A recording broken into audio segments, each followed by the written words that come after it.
Les decía yo que la semana pasada probé mi resistencia y creo que salí vencedora.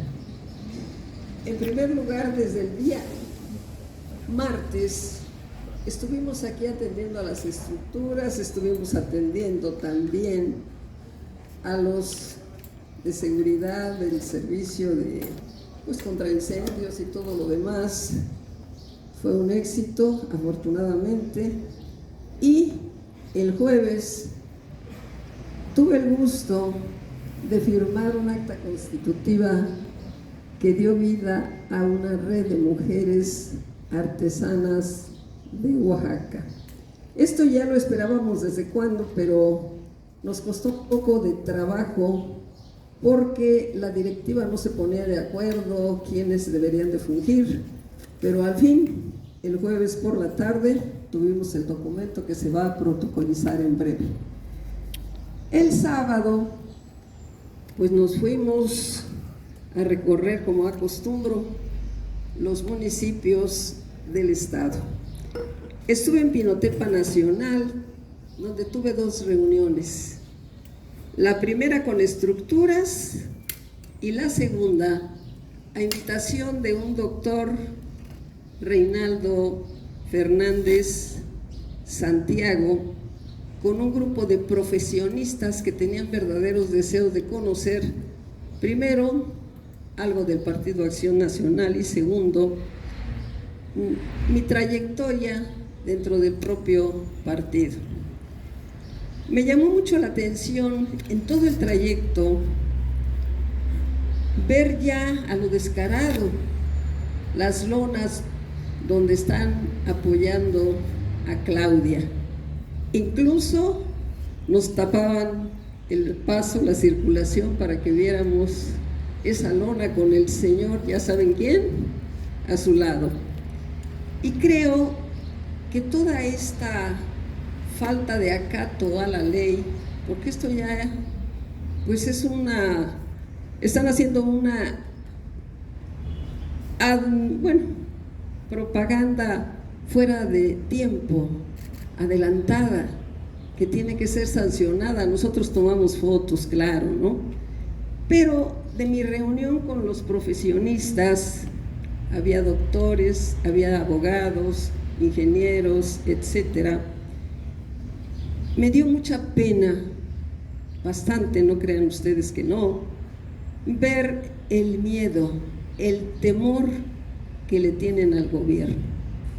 Cuando yo llego a Pinotepa, eran como las 8 de la noche y me dio tentación no ver gente, las casas cerradas, los comercios igualmente. Y yo le pregunté a los que me acompañaban, ¿qué aquí en Pinotepa se duermen temprano?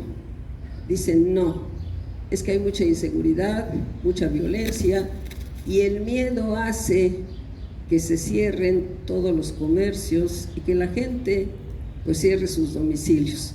Parece que habían hecho 2 días antes algunas situaciones delictivas y ellos ya están espantados porque no hay quien ponga freno, quien ponga coto a esa inseguridad.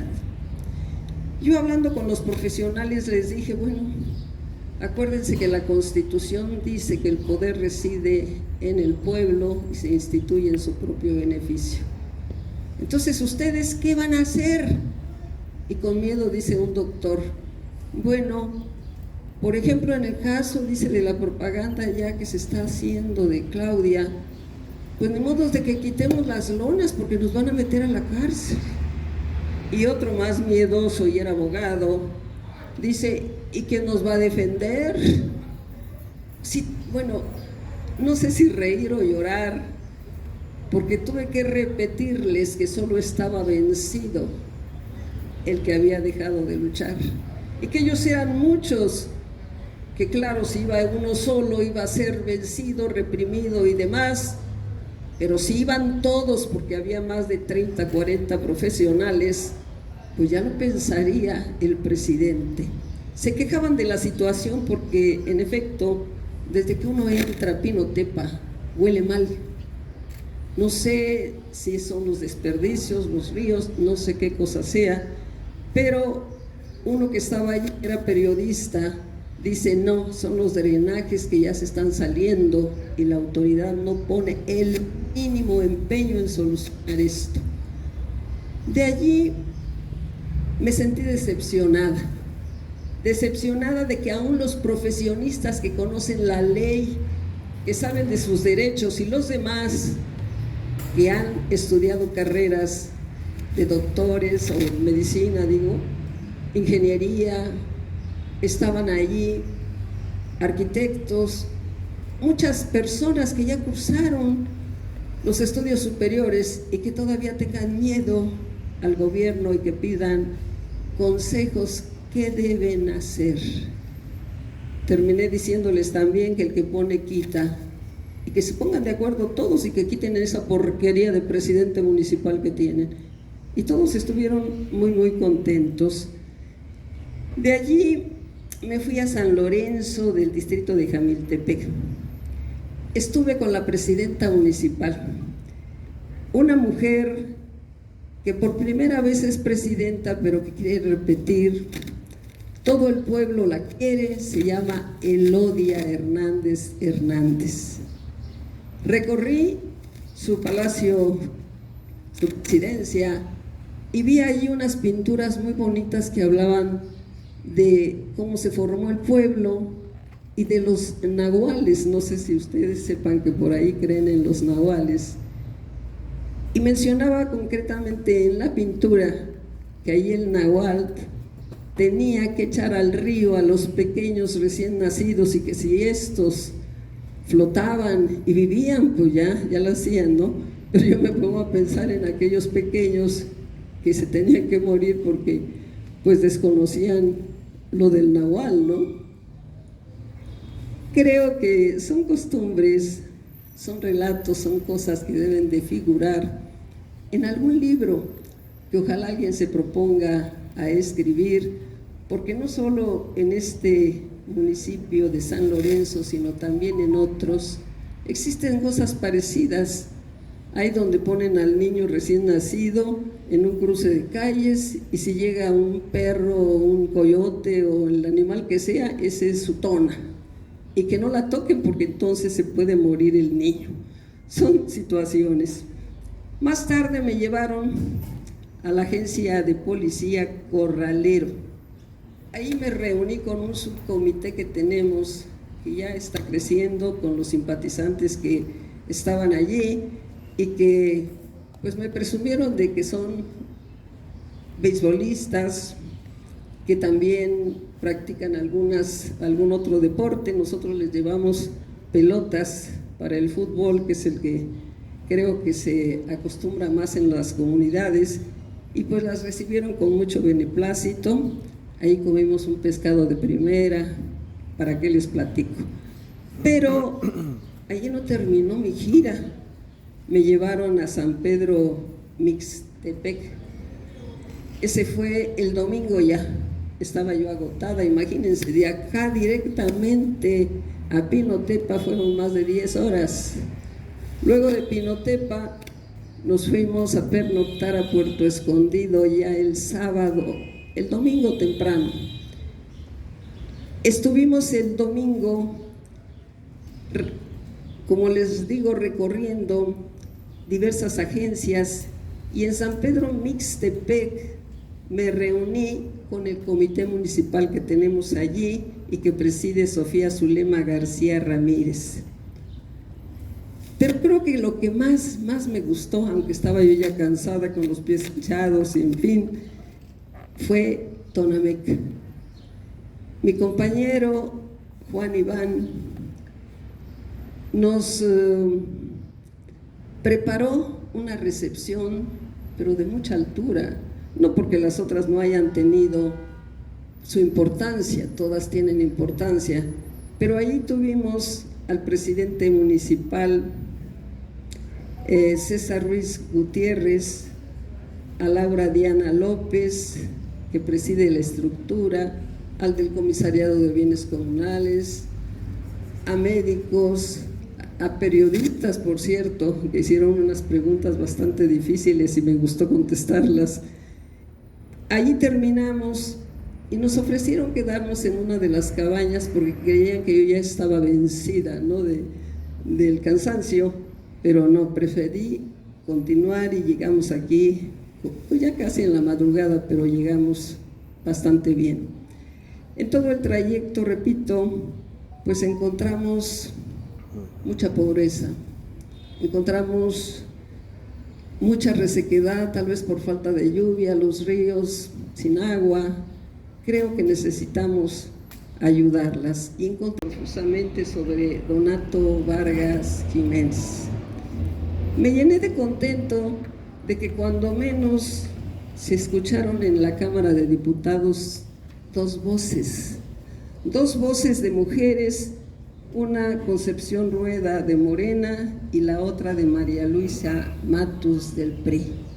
Estas mujeres pues hicieron notar todo lo que estaba cometiendo este hombre, además de la inmoralidad que vimos, sino que también difundía videos de mujeres desnudas, de nuestra gente indígena y más cosas que se estuvieron diciendo allí, pero para desgracia, las mismas mujeres de Morena que estaban en el recinto parlamentario se olvidaron de que parlamento significa hablar, dar razones, argumentos.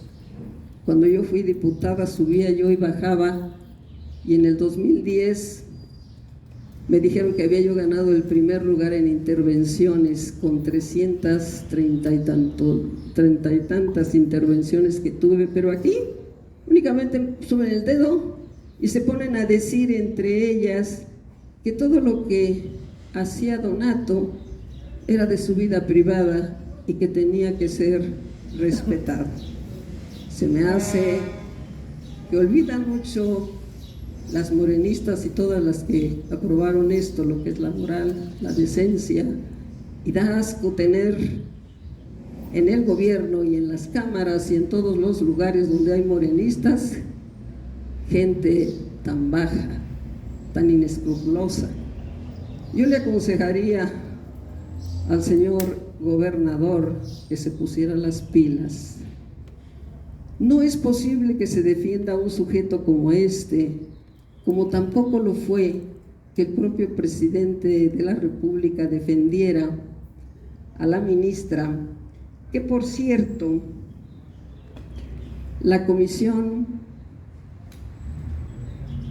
Permanente de Administración y Procuración de Justicia y otras instancias estuvieron en desacuerdo, y tal vez esto orilló a que el tribunal admitiera una impugnación de la UNAM, o sea, metieron un recurso de revisión, y el Comité Universitario de Ética quedó impedido para dictar resolución sobre el posible plagio. Esto creo que es bastante bueno saberlo. O sea, todavía esa suspensión que le habían concedido a la ministra y que después se hizo definitiva, pues ya fue impugnada esa resolución de suspensión definitiva que puede cambiar para que entren de lleno al fondo del asunto y sepamos si hubo o no plagio, que todos creo que coincidimos en que cuando el río suena, agua llega. Y también que con la sola presencia de esta mujer ensucia la Suprema Corte de Justicia de la Nación y por vergüenza debería de salirse de allí. Y coincide con lo que hace aquí el gobernador defendiendo lo indefendible, personas que deberían de estar en la cárcel, pero que él se solaza de que estén allí en su gobierno porque son muy buenas, y por todo lo demás que dije la semana pasada, que ha estado detenido, que defiende a su gobierno, etcétera, etcétera.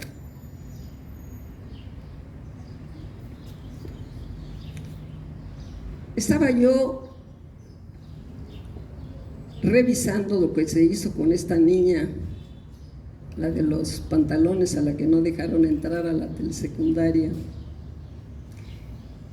Y me tocó ver, tal vez ustedes también se dieron cuenta del video que grabó la propia madre de la niña hace unos días, quejándose de que se estaban violando los derechos de su hija.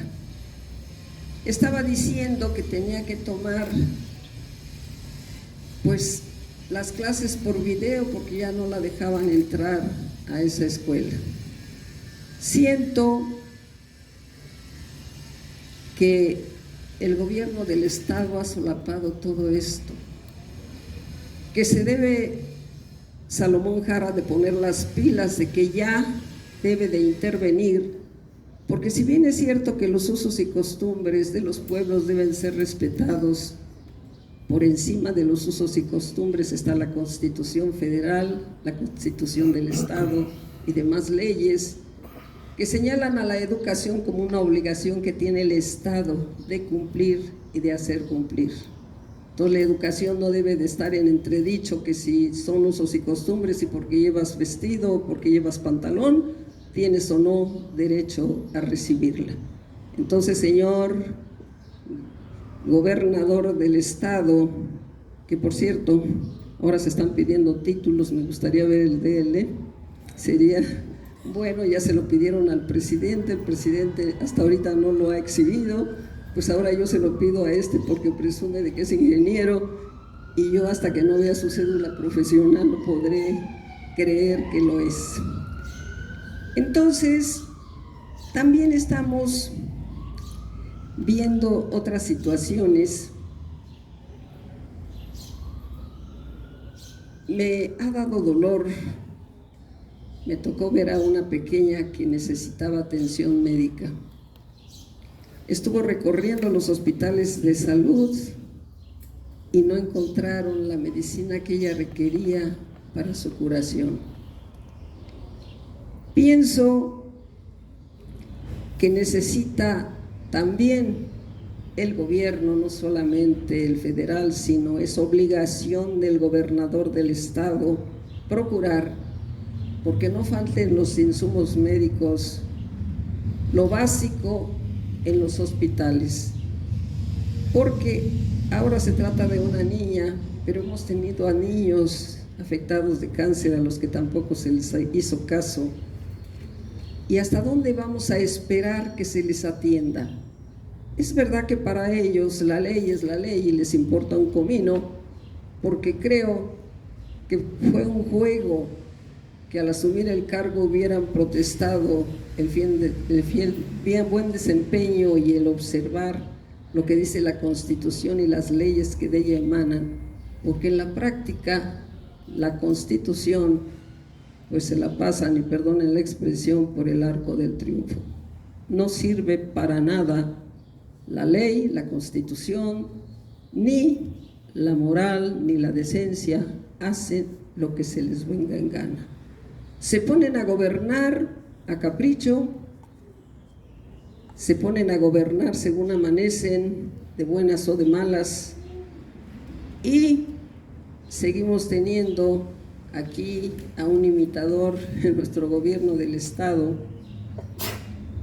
que no ha atendido salud, que no ha atendido para nada las demandas que han hecho los propios médicos, hablando de ellos, porque en los servicios de salud no cuentan con insecticidas ni aspersores para combatir a los moscos. Moscos que todos sabemos transmiten enfermedades como el dengue, el Zika, etcétera. Y yo que he estado, porque he estado interna en el Seguro Social, me doy cuenta de que a veces llega uno con una enfermedad y sale con otras, o empeora su situación porque hace falta higiene. En este caso sí me preocupa que no tengan insecticidas ni aspersores para combatir a los moscos y tampoco cuenten con elementos para contrarrestar los posibles contagios. Creo, señor gobernador, que debe de usted de atender esto, porque si no vamos a tener un problema mayor y después le va a usted de echar la culpa a los propios padres de familia, o quizá Calderón, quizá Fox, quizá algún otro gobernante, en este caso a los que han gobernado Oaxaca como hace, ya saben quién. Entonces ya con seriedad que se aborde este problema de manera inmediata.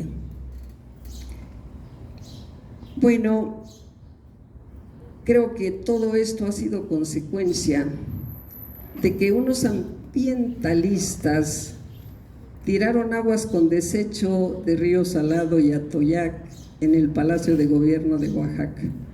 Acusan que en su campaña el ahora gobernador les prometió sanear estas afluentes. Sin embargo, hasta el momento no ha hecho nada.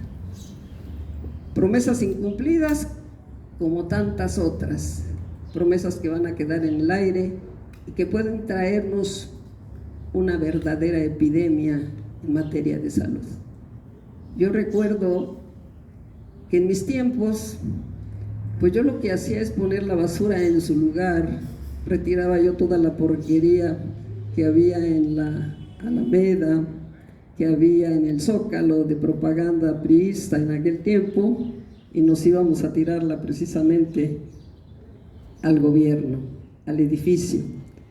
Y creo que lo que están haciendo los ambientalistas pues es igual de lo que yo hice, por eso no me espanta y lo aplaudo, porque ni aún haciéndolo así, tampoco como yo lo hice, dio resultado alguno. Creo que aquí debe de intervenir la sociedad, porque es la que va a sentirse y será la más afectada en un momento epidémico. El jueves de la semana pasada, según me entero, y ustedes están más enterados que yo, se realizó un fuerte operativo de las corporaciones policiales y cierre de algunas calles del centro histórico por amenazas de bomba. ¿Cuántas veces no han visto ustedes y escuchado estas amenazas de bomba? Allá andan y encuentran pura porquería a la hora de la verdad, o tal vez algún cohete, pero una verdadera amenaza de bomba, pues no la he visto yo en todo el tiempo que estoy en Oaxaca, y que miren que ha sido muy largo. Solo cuando había algunos problemas fuertes nos daba miedo, como de Zárate Aquino, cuando se dividió la universidad y se hizo la URSS y demás, que yo presencié, y que yo andaba arriba de la azotea de la universidad defendiendo la casa de estudios. Entonces se escuchaba, pero ahora todo lo que veo, todo lo que escucho es pura farmaya. No creo que los encargados de seguridad del gobierno del estado pues no sepan identificar cuando hay una verdadera amenaza de bomba, o será tanto el miedo por el desgobierno que tenemos que se esté cuidando el señor gobernador y cierre hasta los lugares más visitados del centro histórico. Otra cosa que no me agradó, y eso sí se los cuento a ustedes, amigos, es esta toma de protesta que tuvimos de Elizabeth Lara Rodríguez como nueva titular de la Defensoría de los Derechos Humanos del pueblo de Oaxaca. Y digo, ¿por qué no me agradó? Yo conozco a esta persona, pero de su actuar nunca hemos sabido que cumpla. Y peor cuando viene con un sacerdote, entre comillas, porque creo que no está reconocido como tal por la iglesia, acompañado de Solalinde. Yo pedí a mi fracción parlamentaria que subiera a tribuna, que discutieran esto porque era grave para Oaxaca. Creo que no tuve eco porque nadie subió y toditos levantaron la mano aprobatoria en forma vergonzante, Y ahora se está haciendo un proyecto burocrático entre el presidente de la República, Solalinde y demás, para acabar con el Instituto de Migración.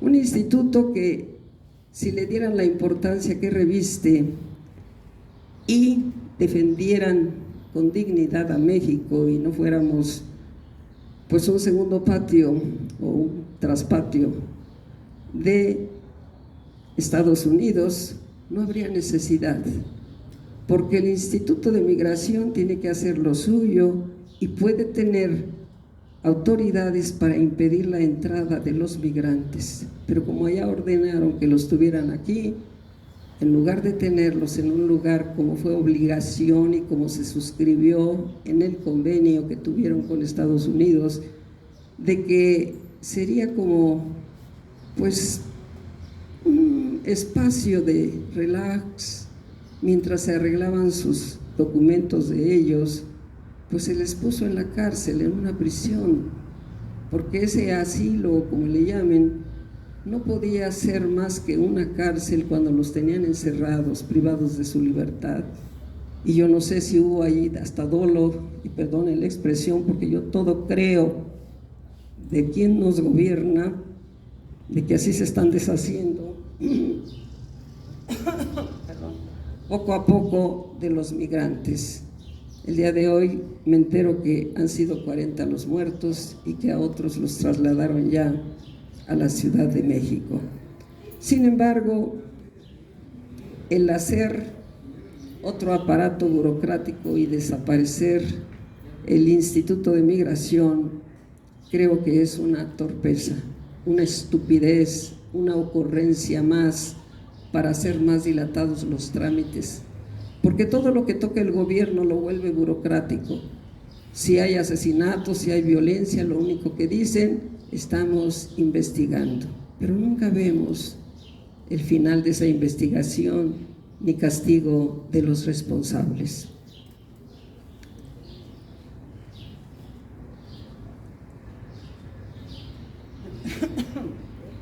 Pero ¿qué decir de lo que sucedió con esa elección que tuvimos de la presidenta del Instituto Electoral? ¿Se acuerdan que la semana pasada decía yo que el propio Córdoba manifestaba que de los males era el menor? Después descubrimos, se hizo una investigación por personajes del partido y se dieron cuenta que esta mujer es una activista más de Morena, y aparte de esto tiene a su primo Jorge Tadel Bringas de delegado de la Secretaría de Bienestar en Sonora. Este señor a su vez es padre de Pablo Tadel Arriola, quien fue nombrado por AMLO director de litio para México. Es familiar de Ivana Tadel Arriola, diputada de Morena, etcétera, etcétera. Esto constituye una verdadera burla, porque nos priva de la legalidad, de la imparcialidad, de la objetividad a que debe estar obligado el Instituto Electoral. Afortunadamente, el Partido Acción Nacional va a impugnar ante la Sala Superior del Tribunal Electoral del Poder Judicial de la Federación a Guadalupe Tadei Zavala, nueva consejera del INE, y también a Jorge Montaño Ventura, consejero electoral.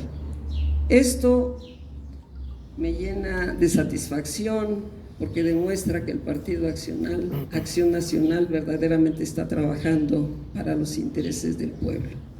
Queremos un órgano electoral que no esté atado, que no esté dominado por el presidente de la República.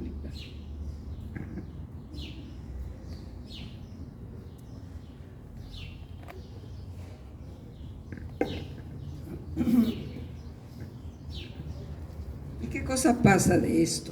Bueno, en lugar de atender asuntos que aquejan a su gobierno, a nuestro Estado, el gobernador Salomón Jara se solazó, se puso feliz y dijo que por primera vez una mujer conducirá al máximo órgano electoral. Lo que creo que dejó en el tintero es cómo ese órgano, esa presidenta, ese consejero, van a conducir bien al órgano jurisdiccional que dice él. Lo veremos, ya lo veremos. También aseguró que se llevan a cabo acciones de prevención de violencia y adicciones. Bueno, ese para mí es otro cuento, porque colectivos feministas siguen denunciando que no disminuyen las agresiones en casos de violencia y continúan feminicidios en el estado de Oaxaca. Creo que esto es bastante grave y no solo en Oaxaca, debo hacer mención, me llama mucho que también en Veracruz y en todos los demás estados de la República ahora se desaparezcan a jovencitas desde los 12 años hasta los 17, y yo siento que con la respuesta de que estamos investigando, cada día corren peligro de ser prostituidas estas mujeres y dedicarlas pues al lenocinio. Yo siento que debe de hacerse algo y no nada más estar prometiendo y gobernando con puras tarugadas, y perdonen la expresión. Y sobre las reuniones que ha tenido con Alejandro Avilés Álvarez, Eviel Pérez Magaña, Jorge González Illescas, el gobernador dijo que se reúne con ellos porque este gobierno da atención a todos.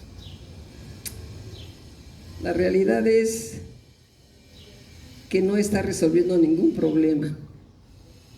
La realidad es que no está atendiendo los problemas que tiene el Estado.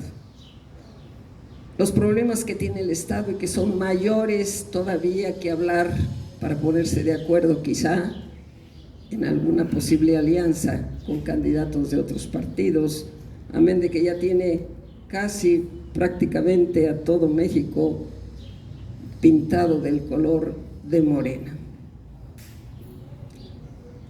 Y sobre si en las próximas elecciones promocionará el voto, contestó que el momento no irá ni a Coahuila ni al Estado de México, porque tienen bastante promoción del voto a favor de Morena, y eso es una realidad, como se los decía yo al principio. Están promoviendo el voto a favor de Morena fuera de los tiempos legales. En fin, señores, no tenemos nada que aplaudirle al pobre gobernador que tenemos, que no tiene ideas y que ojalá vuelva a solicitar, nos enseñe su título y su cédula profesional para salir de las dudas. Muchas gracias. Si hay alguna pregunta, aunque estoy un poco ronca, perdonen. Licenciada, en el caso de la titular del INE, aplica aquí la sexta palabra de Cristo de que todo está consumado, o hay algo que hacer todavía por las vías jurídicas. ¿Se puede hacer algo?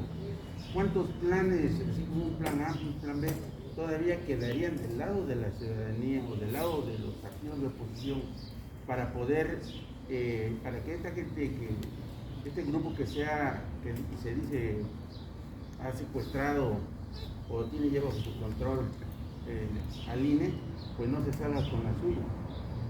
¿Hay algo o todo está consumado, licenciado? Acuérdese lo que dije hace rato, palabras de Cloutier: nadie está vencido sino cuando deja de luchar. En este momento les he dicho que mi partido va a presentar recursos en contra de los nombramientos tanto de la presidenta como de un consejero. Sin embargo, la sociedad tiene mucho que ver. ¿Qué debe de hacer la sociedad?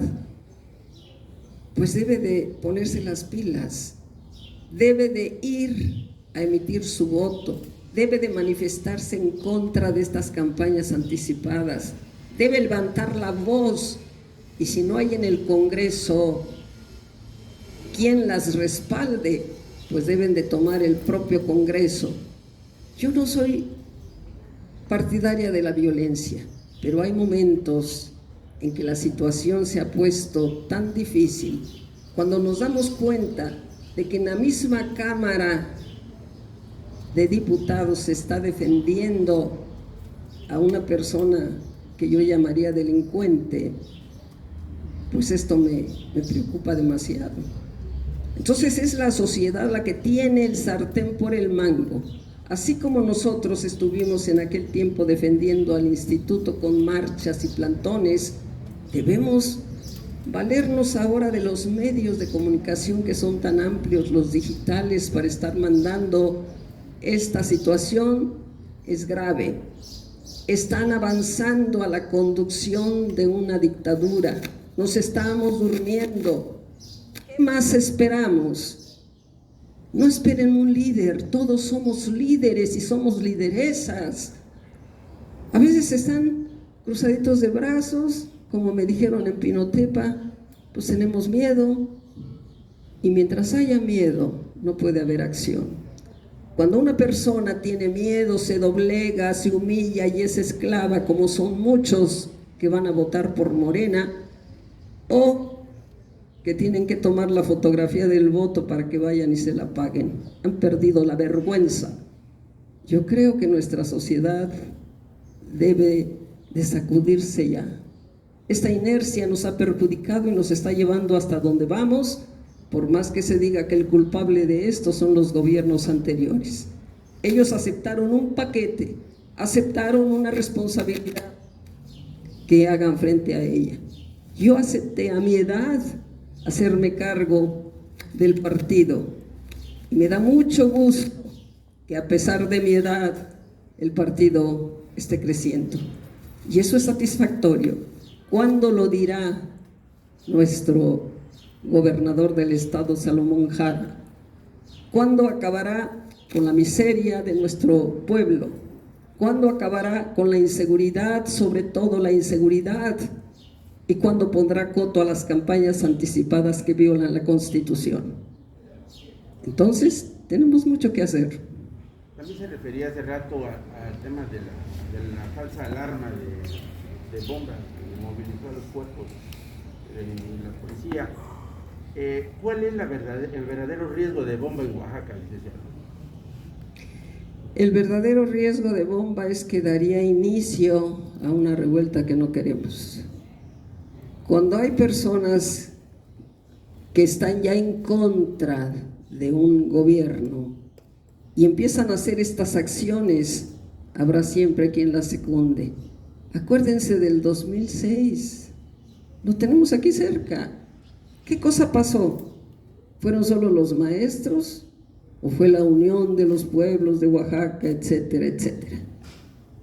Entonces solo falta que alguien eche una chispa para que el incendio venga, y le aseguro que habrá muchos que se van a sumar o se sumarán. Ese es el riesgo. Es decir, el gobierno de Oaxaca está jugando con pólvora, está jugando con fuego. No es solo el gobierno de Oaxaca. Salomón Jara está siguiendo los pasos de su maestro, el presidente de la República. ¿Y qué cosa hacen? Echarle la culpa a otros de todos sus errores. A 4 años y pico que tiene el presidente de la República, no podemos abonar a su favor nada bueno. Todo ha sido malo. Pero empieza diciendo que ya no somos iguales a los corruptos, ya no somos iguales a los conservadores, esto ha cambiado. ¿Han visto ustedes un cambio en esta cuarta transformación? Un cambio que sea para adelante, no un retroceso como lo tenemos para atrás. Es lo que está haciendo Salomón Jara. Por eso pido su título, porque a lo mejor ni siquiera estudió, y nos está haciendo creer que es ingeniero y que tiene cultura cuando demuestra todo lo contrario. Presidenta, a mitad de la semana, Benjamín Viveros, el presidente de Morena, coloca un meme en su cuenta, hablando de García Luna, la conexión con Calderón, pues comentando acerca del Partido Nacional, que no deben volver nunca más al poder. Es normal que un presidente de un partido utilice esos elementos, ese lenguaje, previo a la campaña. Todo este 2023 es campaña y el 24 es la elección. ¿Se vale? ¿Así debe ser la política? Usted sabe que todo lo que viene de Morena es violatorio de garantías. Todo lo que habla Morena del pasado es para justificar sus propios errores. El hablar de García Luna ya es una perorata que ha cansado a todos cuando no se tiene un proyecto de gobierno, sino puras ocurrencias. Cuando no tenemos nada positivo, siquiera, recuerden ustedes los gobiernos pasados tan criticados, algo hicieron. Existe un Instituto Nacional de la Mujer que nos ha servido de mucho. Existían estancias infantiles, existían muchas situaciones como el Seguro Popular, etcétera, que servían a la ciudadanía. Pero ahora, dígame, ¿qué han hecho en favor del pueblo? Pura política, pura politiquería, y tienen que buscar a quienes echarles la culpa, pero ya el disco está muy rayado.